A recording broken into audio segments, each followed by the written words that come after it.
ایک روزہ رمضان کا کبھی سوچا رمضان کا مطلب کیا ہے؟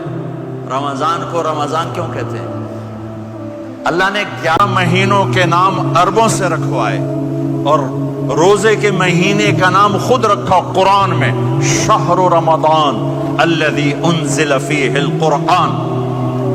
محرم، صفر، ربیع الاول، ربیع الثانی، جمادی الاولی، جمادی الثانی، رجب، شعبان، شوال، ذوالقعدہ، ذوالحج، یہ عربوں نے نام رکھا اور رمضان پہلے سے رکھا جا چکا تھا، عربوں سے رکھوایا۔ رمضان کے لفظ اور روزے میں کیا جوڑ ہے؟ رمضان کہتے ہیں جل جانا، جل جانا، جل جانا۔ تو اس کو روزے کے ساتھ کیا مناسبت ہے کہ جب کوئی مرد عورت روزہ رکھتا ہے یا رکھتی ہے تو پچھلے 330 دن کے گناہ، آج روزہ رکھا، پٹی تیار ہو گئی، گناہ ڈال کے جلاؤ، دوسرے دن اور گناہ جلاؤ، تیسرے دن اور گناہ، چوتھے دن اور، 30ویں دن سارے گناہوں کو اللہ تعالیٰ جلا کے راکھ کر کے ایمان والے مرد عورت کو پاک کر کے صاف کر کے آخری رات کہتا ہے جاؤ بخشے بخشائے چلے جاؤ، جاؤ بخشے بخشائے چلے جاؤ۔ تو میرے نبی تو 2 کھجور پہ روزہ رکھتے تھے۔ اور ایک بڑا خوبصورت واقعہ ہے رمضان کا، کہیں سے بکرے کی سری پکی ہوئی آ گئی تو آپ بڑے شوق سے کھا رہے تھے، اور ساتھ ارباز بن ساریہ بھی تھے، حضرت علی بھی تھے اور حضرت مقداد بھی تھے، 3-4 آدمی سحری کھا رہے تھے۔ بلال رضی اللہ تعالیٰ عنہ آئے کہ یا رسول اللہ سحری کا ٹائم ختم ہو گیا ہے، میں اذان دینے جا رہا ہوں، آپ کھانا پینا بند فرما دیں۔ ہمیں کہا ٹھیک ہے۔ وہ باہر چلے گئے، اذان دینے لگے، پھر خیال آیا میں دیکھ لوں کہ آپ نے کھانا چھوڑا کہ نہیں چھوڑا۔ واپس آئے تو آپ کھا رہے تھے۔ یا رسول اللہ واللہ لقد اصبحت، اللہ کی قسم صبح ہو گئی۔ آپ نے ہاتھ پیچھے کر لیا، کہا ارے بلال نہیں ہوئی تھی، نہیں ہوئی تھی، تیرے قسم کھانے پر اللہ نے پہلے نکال دیا اس کو کہ تیری قسم جھوٹی نہ پڑے۔ حضرت علی نے فرمایا اگر بلال قسم نہ اٹھاتے تو جب تک میرے نبی کھاتے رہتے اللہ صبح کو پیچھے ہٹاتے جاتے۔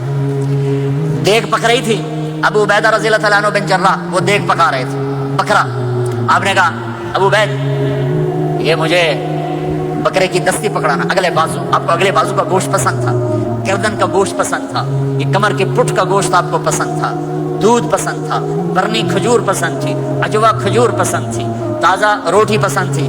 آپ یا تازہ کھاتے تھے یا فاقہ، تھوڑی طرح نہیں 8 دن پکا کے فریڈ ٹھوک دے ہو تو کٹ کے گرم کیتی رکھو تو کھاتی رکھو۔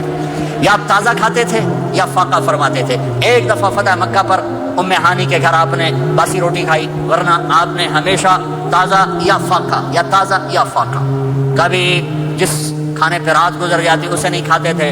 تسی ماشاءاللہ 8 راتوں جو کھدی جاندے ہاں۔ تو کہنے لگے عبید یہ دستی پکڑانا، تو انہوں نے ایسے بکرے کا بازو نکال کے پورا آپ نے یوں پکڑا، نوچ کے پھینکا، کہا دستی پکڑانا۔ انہوں نے یوں نکالا لوئی سے، آپ نے پکڑا، کھایا، کہا مجھے بکرے کا بازو دستی پکڑانا۔ کہا یا رسول اللہ بکرے کی 2 ہی ہوتی ہیں۔ آپ نے کہا تیرا بھلا ہو جائے، اگر تو میرے کہنے پہ ڈوئی ڈال دیتا، جب تک میں کہتے رہتا اللہ مجھے نکال کے کھلاتا رہتا، اللہ مجھے نکال کے کھلاتا رہتا۔ اللہ نے رمضان بھیجا ہوا ہے، رمضان آ رہا ہے، اللہ کی رحمتوں کا جنت کے دروازے کھل گئے، جہنم کے دروازے بند ہو گئے۔ ایک دوسرے کو معاف کر دو، روزے کی حفاظت کرو۔ آپ بہت سے بہن بھائی آئے بیٹھے ہو، لڑے ہوئے ہوگے، ناراض ہو گئے، میاں بیوی لڑے ہوئے ہوں گے، بھائی بہنیں لڑی ہوں گی۔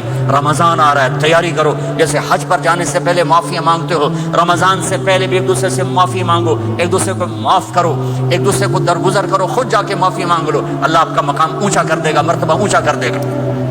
آخری رات اللہ تعالیٰ فرماتے ہیں جاؤ تمہارے رات کی قیام اور دن کے روزے کے بدلے تمہیں سب کو معاف کر دیا، مانگو۔ اور ایک رات اللہ نے شب قدر بنائی جو 1000 راتوں کے برابر کر دی۔ وہ آج آپ کی تو راتیں بڑی چھوٹی ہیں، 5 راتیں جاگ لو، 3 گھنٹے دی بھی نہیں رات ہوں گی، تو 5 راتیں جاگ لو، 21 23 25 27 29، ان میں سے ایک رات ضرور شب قدر ہوگی۔ ایک رات کا جاگنا 80 سال کی عبادت سے بڑھیا ہو جائے گا، صرف ایک رات کا جاگنا، ایک رات کا جاگنا۔ ایک شرط ہے، دل میں بغض نہ ہو، نفرت نہ ہو، حقارت نہ ہو، کسی مسلمان کو حقیر نہ جانو، بلکہ کسی انسان کو حقیر نہ جانو، تو آپ کی بندگی اللہ کی بارگاہ میں پہنچ کر آپ کے مقام کو اونچا کر دیں گی۔ تو عبادات میں ایک نماز ہے، پھر وہ روزہ ہے، پھر زکوٰۃ اور حج مالدار لوگوں کا فریضہ ہے، غریبوں کا نہیں ہے، متوسط طبقے کا نہیں ہے۔ تو عبادات کا جو نصاب ہے بڑا مختصر ہے، 5 نمازوں پہ کتنا وقت لگتا ہے؟ روزے سال کے بعد آتے ہیں،